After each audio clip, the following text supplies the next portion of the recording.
Okay? Here's my point. You don't draw to make money. You draw to live. For me, I sing to live. I act to live. I play the piano and write songs to live. It's the way God made me. And I believe He intends for me to do those things. Now, if nobody ever pays me to do them, I'll still figure out a way to do them. Because I have to do them. You draw because you have to draw. It's a passion inside of you. You don't wait for somebody to hire you to draw or hire you to sing. That may come, it may not. But what you need to do is be a good steward of the skills that you have. What I mean by that is, if you've been given a gift, by all means, you need to be developing that gift. And building your skills, getting better at it. You guys, I never imagined in a million years I would be voice acting. If you'd have asked me 20 years ago about what voice acting is, you know what I'd tell you? I don't know, is that like a commercial guy? You know? Come in now for our Sunday special. I don't know, is that voice acting? I didn't know. I've been acting since I was 5 years old.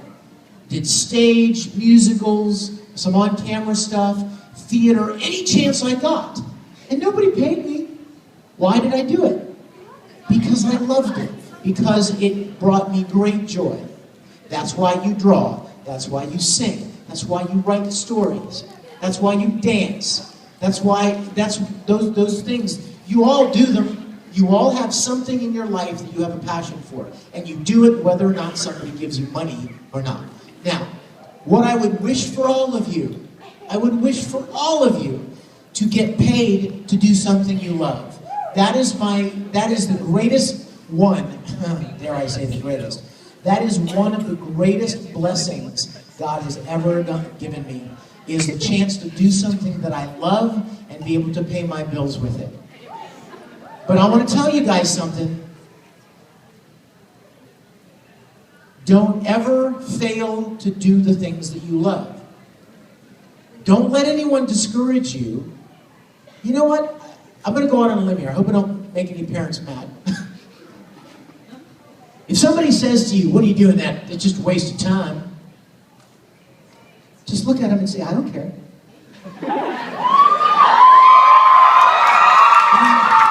I mean, how you define a waste of time and how I define a waste, you know what? There are people out there that would, I've met them, by the way, I almost said my age. Woo, that was close. At my age, I have met people who say to me, what the heck are you making this Star Trek thing for?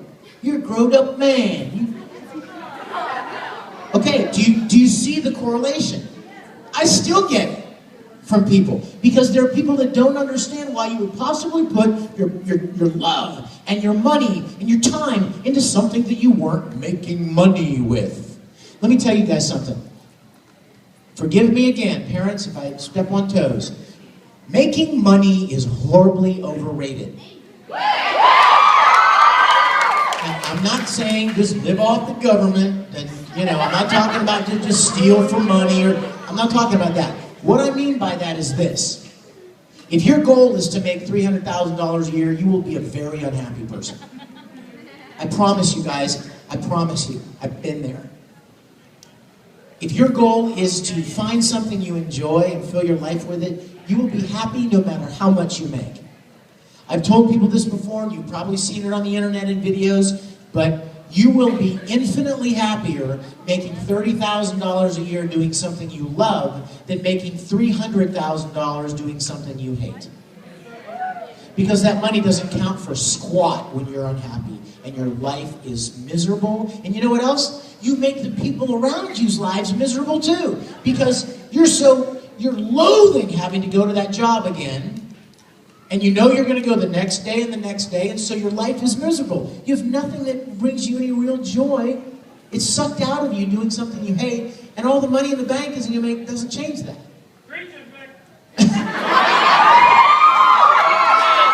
I mean it, you guys. I mean it. You know what I would wish for you? Here's what I wish for you.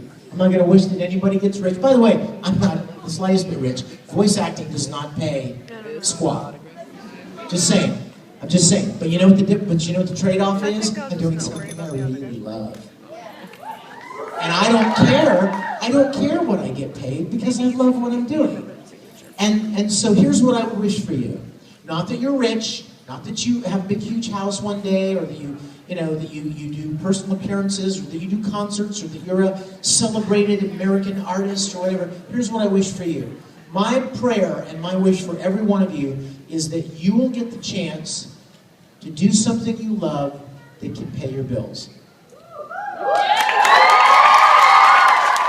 Because, hey, if you've got food to eat and a roof over your head and people in your life that love you, that is priceless, and all the rest of it is overrated. Fancy cars, overrated, I promise. Big houses, overrated, I promise. You can only be in one room at a time. Am I right? I went to my friend's house a couple of weeks ago. He bought this new house, and I'm like, oh my God, dude! It's like 5,000 square feet. And it's him and his wife. And I'm like, what do you do with all this? I mean, you can only be in like here. And you know that there's all that other space, but, you know, I mean, if you learn to be very, very content with the blessings that you have, and you all have a ton of them, I promise you, no matter what difficulties you're dealing with, you are blessed beyond belief. And if you took out a paper and started counting them, you'd be amazed how many opportunities and blessings and gifts are in your lives. So embrace those things, and I know I've waxed on here a long time about this, but Megan, you keep drawing, and you don't let anybody tell you any different. And you say, you know what, hey, you know what? If I ever get the chance to get hired to draw, I'm going to be ready. Because I've been preparing for years and perfecting my skills, and you're going to be ready. And if it doesn't happen, I'm still going to draw because it makes me happy. Sorry, you guys. I didn't mean to talk that long. I'm sorry about that. I apologize. I know there are a lot of questions, but that was a good question. You know, it's a good question. Yes. Yes, my dear. Yes, I played Zero on Vampire.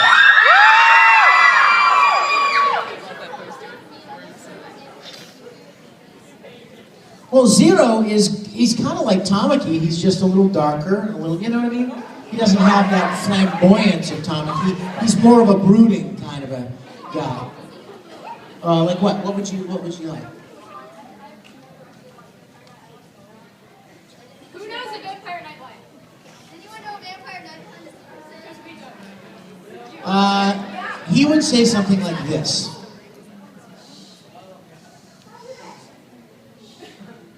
Yuki. You weren't ready. You ready?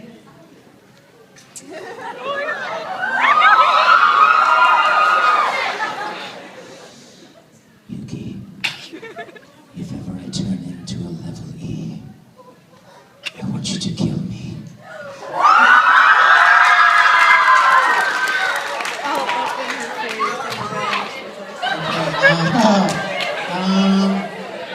Yes. Oh, well, you're totally getting hugs. Do you have a question?